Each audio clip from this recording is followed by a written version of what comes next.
So I'm becoming more and more of a Nicole Kidman fan over the years. She's one of those few in Hollywood who can go from easy breezy blockbuster like Aquaman to a crowd pleaser like Lion to a messed up, confrontational, ambitious art house film like Killing of a Sacred Deer.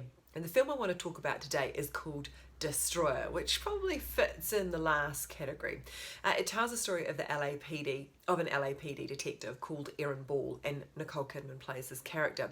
It's kind of a neo-noir, hard-boiled cop thriller.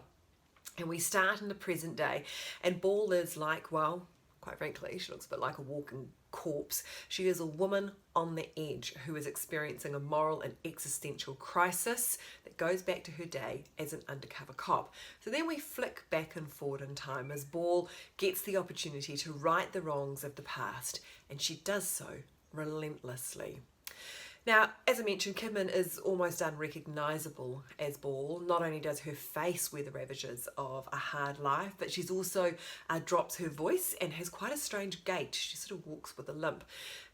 Now, we know that Nicole Kidman isn't vain. She doesn't care if she looks a bit rough. But what is interesting here is that she's happy to play a character who is pretty unlikable.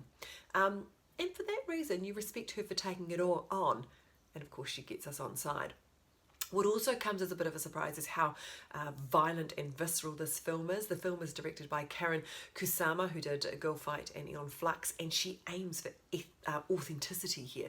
Nicole Kidman takes a beating in this film. She hands out a few too, but you can just feel the blows in this film. It is a pretty brutal and grim story of redemption.